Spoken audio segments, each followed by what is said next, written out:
Knives Out, Glass Onion, directed and written by Rian Johnson. Rian Johnson? Is it Rian or Ryan? Whatever. Rian Johnson, same guy who did the first Knives Out, which is a super favorite film of mine. I never got a chance to do a review on that on this channel. Perhaps I should do one. I'll probably talk a little bit about it in this one when we talk about this current iteration of the Benoit Blanc series. Knives Out, Glass Onion. Let's get into it. First, let me say that I was very, very looking forward to this movie, as I am a true fan of the first Knives Out. Daniel Craig's Benoit Blanc, the entire cast for that film. Ana de Armas, Lakeith Stanfield, Michael Shannon, Jamie Lee Curtis, Don Johnson, Chris Evans. It's just an incredible cast, and the characters are so rich.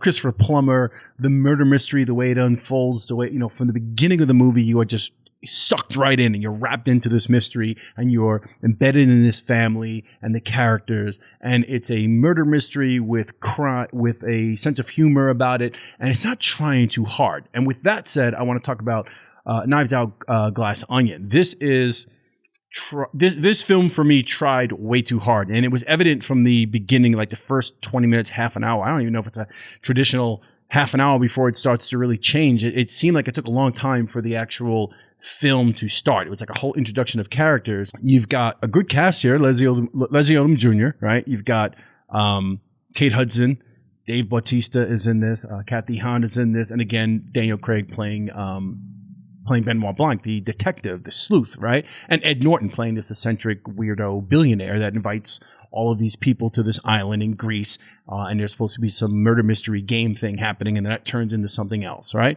So that's, without any spoilers, that's pretty much the gist of this film. The problem is, getting back to what I was saying earlier, is that this film, they attempt to make it funny, and that tends to be a downfall of a lot of sequels in films where they capture magic in a bottle the first time, and then the second time they go in, they really try to harp on the things that made the first one great. And that's what happens here. The characters, Kate Hudson's character, I just thought was annoying more so than anything. And all of the characters are exaggerated versions of like stereotypes. And that does not work very well here. It makes it comedic, but not in a way that's as entertaining, especially for a murder mystery, right? Again, going back to the first one, murder mystery with a family that's kind of on its own, just a funny family because of the characters, the racism, the way that family operated, and like the way the script was written, how they all thought Ana de Armas' character, being Latina, was from different countries. They didn't know where she was from, the way they treated her, the way they interacted with each other, the family infighting. It all worked, and all the characters were written so well that you didn't need to force the humor. The humor was going to be there just because they were well-written characters. These characters in Glass Onion are forced. They are contrived. They're going for the laughs. They're going for the humor. Even Benoit Blanc, Daniel Craig's character, is in this film, you're getting a little more about him, but it's a contrived humor. They're making him funny now. Whereas in the original film, if you've seen the original film, Daniel Craig's character is funny just because of his southern sort of like a donut. If you look closer, there's not a hole in the donut, but he's just funny without trying to be funny. In this film, they gave him more to do, and it's kind of like, let's ham it up a little bit. And once you do that, it starts to get silly.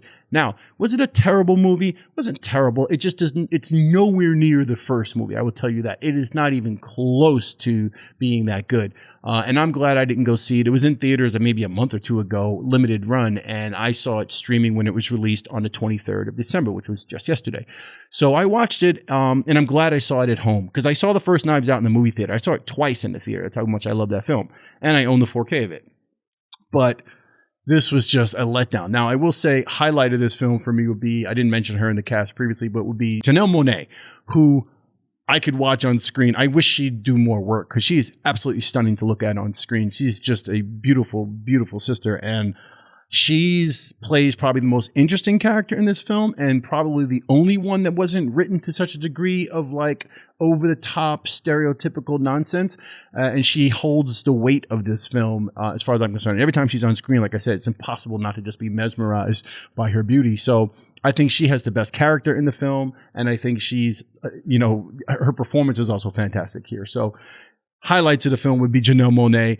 It does eventually get to the point where you feel some sort of a mystery. I think it was kind of easy to figure out. That's the other thing. I felt that it was a bit obvious what was going on. So maybe that also takes it down a couple points for me. But anyway, that's my review for Knives Out, Glass Onion. Should you see it? Should you not see it? I mean, it's a streaming movie at this point on Netflix. Yeah, go ahead and watch it, especially if you're a fan of the first one, especially if you're a fan of Rian Johnson. Go ahead and watch it. You're not gonna be that upset that you watched it, but who knows? Maybe you will. I just know that I watched it, and the first, probably 40 minutes to an hour of the film, I was like, what is this? I almost wanted to turn it off a couple of times, but I stuck with it. Again, Janelle Monáe, the highlight for me. I am a fan of Daniel Craig's character, Benoit Blanc. I hope that they do a third one and they, extend this whole series with him, that they take into consideration that they don't need to work so hard. Rian Johnson you don't need to work so hard to write him as funny or make the characters that over the top. All right. So that's my review for Glass Onion. If you liked the movie, let me know in the comments below. If you've seen it, if you're going to see it, let me know in the comments below. Let me know if you saw the first one, which one you think is better. Let me know if I'm batshit crazy and this one was really, really good. Also, if you haven't subscribed yet, and you're new to the channel, go ahead and hit the subscribe button on the way out along with the notification bell. Hit that like button. I truly appreciate it. For those of you who stick with me, I really appreciate you guys the most. And those of you who comment, especially good or bad, I just appreciate the feedback. Also, it is the holidays. So today is Christmas Eve when I'm filming this. And I'll probably have it up today. So Merry Christmas to everyone. Happy Hanukkah, Kwanzaa. We've got a bunch of holidays kicking. I think we're in the third, fourth day of Hanukkah. So, shout out to everyone. Much love to your families. Stay warm. I know the country's going through craziness. I know it was 7 degrees this morning in New York when I got up, and it's just crazy. Anyway, happy holidays. Stay warm. Have a great one. If I don't see you and I don't do another video before the end of the year, have a happy new year, safe new year, and I will see you on the next one. That Guy Talks Movies.